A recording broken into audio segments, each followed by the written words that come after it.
every podcast I've done, we speak about mental health and what's happening in society. It's the lack of connection. Mm-hmm.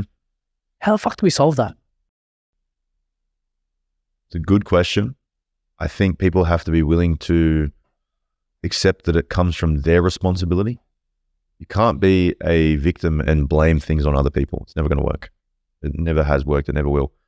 You have to accept responsibility that it's partly your fault that you're not experiencing connection.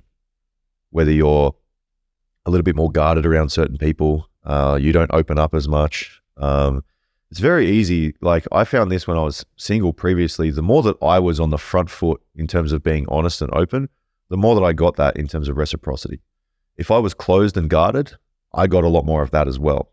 And I started to learn that as I started to get older with my current girlfriend now.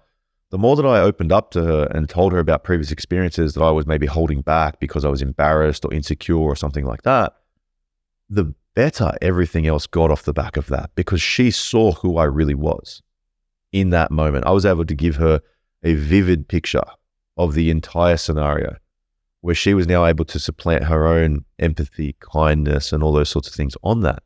And this, again, goes back to one of the first things we talked about. When it's the scariest to jump, you fucking jump. If you feel that gut-wrenching fear, pull the trigger. Go for it. That's the best time that you could be acting, because then you start to rewire your brain to think that fear is a guiding mechanism. Now you're the one that's moving through fear. How powerful is that? That's addictive, that sort of stuff. And then you can be a leader and show other people how to do that as well. And then they're going to start to follow you. And then they're going to probably blame you for your ability that they've shown, that you've shown to them. Fuck, man, I used to think that fear ruled my life, and now every time I feel it, I act. How fucking cool is that? So now we start to build this community of people that have like-minded interests. And it doesn't matter, like, I run a podcast, you run a podcast. If you were, I don't know, basket weaving, I don't fucking know, finger painting, who gives a shit?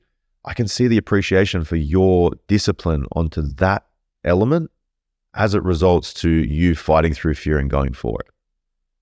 Now, the things that you have in common aren't the activities that you do, but it's who you are. There's no better way to feel connected than that.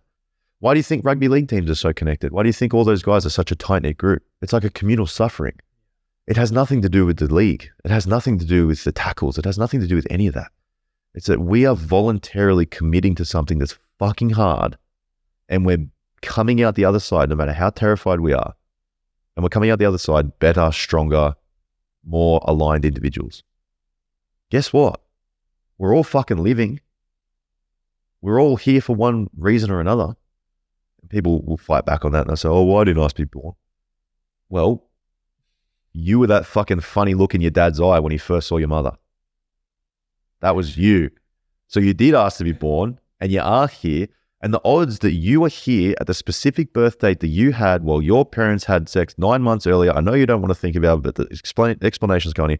1 in 6 trillion are the odds that you came out the way that you look, feel, talk, experience the world as at that certain time, that certain day. You hear stories all the time of labor going for 36 hours. Why didn't yours? Who knows? It could have just easily. But then you would have a different star sign.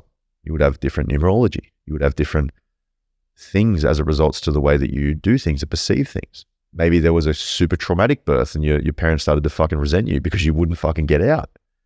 And then that perpetuated into you feeling a certain type of way through your childhood, and then them resenting you and all these sort of things. And you grew up in a torn household.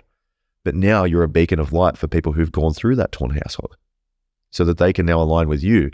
And through your own struggles and your own resilience, you can now become a motivator for the people that have gone through similar things. See how nothing is ever misplaced?